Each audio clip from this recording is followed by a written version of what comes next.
11, 10, 9, 8. Ignition sequence has started. 6, 5, 4, 3, 2, 1, 0. We have commit and we have liftoff at 2:13. The Saturn V building up to 7.6 million pounds of thrust, and it has cleared the tower. Apollo 13 was the seventh manned mission in the Apollo space program and third lunar landing attempt. The Apollo space program was created by NASA, or the National Aeronautics and Space Administration, during the Cold War. NASA was created by the American government and officially put into action when Dwight D. Eisenhower signed the National Aeronautics and Space Act on July 29, 1956. This action was especially rushed since the Soviet Union launched the satellite Sputnik 1 into orbit on October 4, 1957. The launch of Sputnik 1 commenced the space race, a widely known competition in the 20th century between Cold War rivals, the Soviet Union and the United States of America, for supremacy in spaceflight capability. Many exchanges in technology occurred between the two nations during this time. The space race focused on satellites until the new American president, John F. Kennedy, directed the race to the moon. In his speech on September 12, 1962. Its conquest deserves the best of all mankind. We choose to go to the moon. We choose to go to the moon.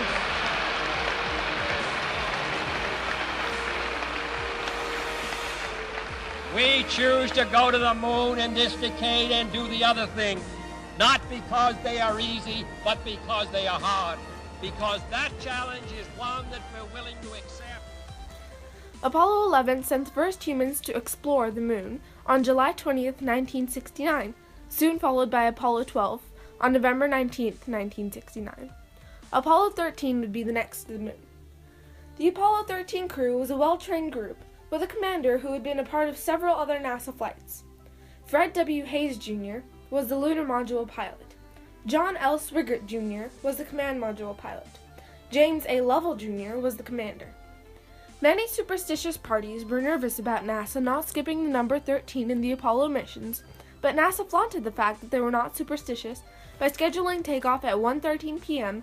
or 13:13 military time on April 11, 1970. The launch itself went according to plan. Shortly afterwards, though, the center engine of the second stage cut off more than 2 minutes early. In order to compensate, controllers burned the other 4 engines an additional 34 seconds. Also, the third stage engine was fired for an extra 9 seconds during its orbital insertion burn. Fortunately, this all resulted in a mere 1.2 feet per second greater speed than planned, so the first few problems were overlooked, and the astronauts filmed a live broadcast of their so far successful mission. I looked at my companions and I said, every flight has a crisis. Something always goes wrong. This happened early in the flight, and we're now free and clear of any other things going on. The broadcast finished at 55 hours and 46 minutes. Shortly after the broadcast was over, Mission Control told the astronauts to do some housekeeping and stir the liquid oxygen tanks, their only source of oxygen, which was a quite routine job, although this time, something went terribly wrong. Just flip the switch? Merely flip the switch. They were about 200,000 miles from Earth when Jack Swigert flipped the switch. The date, by the way, was April 13th. We'd like it to stir up your cryo tank. Stand by. Seconds later, the men of Apollo 13 were fighting for their lives. At 55 hours and 55 minutes on April 13, 1970, Apollo 13 encountered a major issue. The circuits in the tank sparked, causing an entire oxygen tank to explode. The crew knew that disaster had hit, and so did Mission Control, after Lovell said the 5 most famous words in spaceflight history. Control. We've had a problem here. This explosion caused tank number 1 to explode, in addition to tank number 2. The first tank was completely empty, and the second tank was depleting fast. The astronauts' only source of oxygen was gone in mere minutes, and the leaking oxygen was causing the ship to drift off course. Warning signs were going off throughout both the Odyssey, the command module, and Aquarius, the lunar module, indicating the loss of 3 fuel cells out of 4. And if the oxygen ran out, the 4th would soon deplete. At 1 hour and 29 seconds after the explosion, Flight Director Glenn Looney, back at Mission Control, directed the Apollo 13 crew to use the lunar module Aquarius as a lifeboat. This type of situation had never been encountered in the history of space exploration.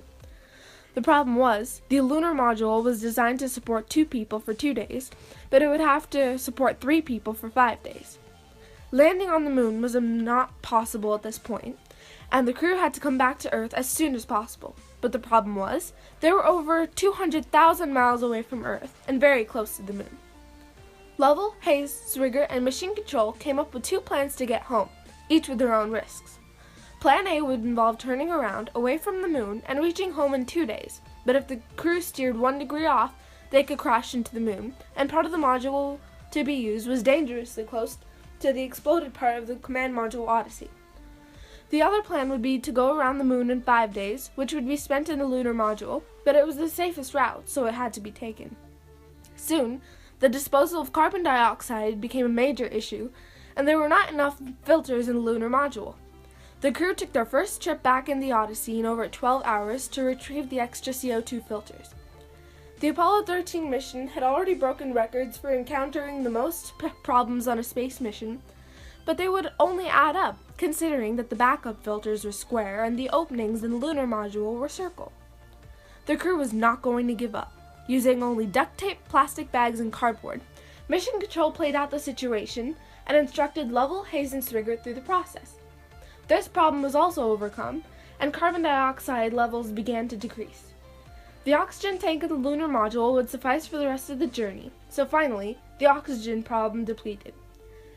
At 151 hours until re-entry into Earth's atmosphere, and only 28.2 pounds of water left, the astronauts had to start rationing out food and water, but all resources would run out 5 hours prior to their return to Earth.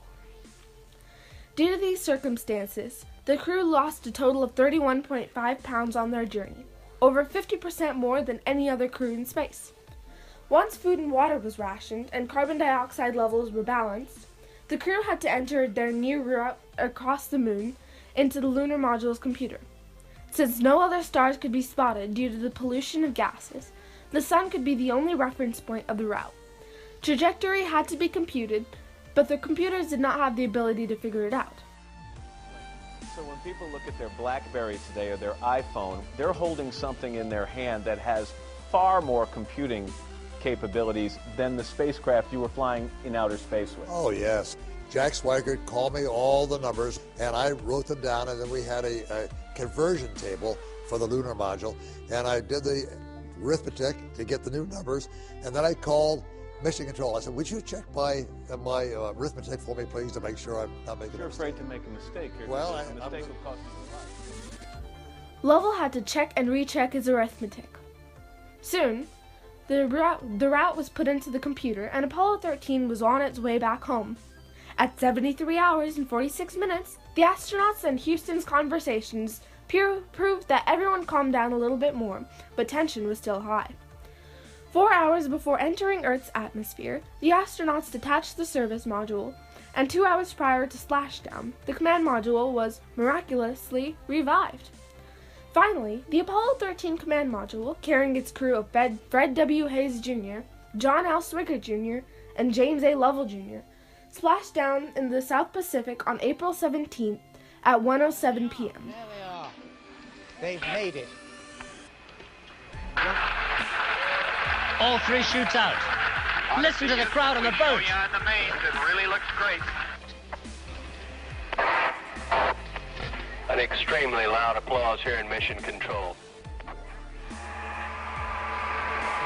Look at the heat scarring on the side of that module. 1:42 hours and 54 minutes after launch. The shuttle landed within sight of the recovery ship USS Iwo Jima, and the crew was aboard and safe within 45 minutes.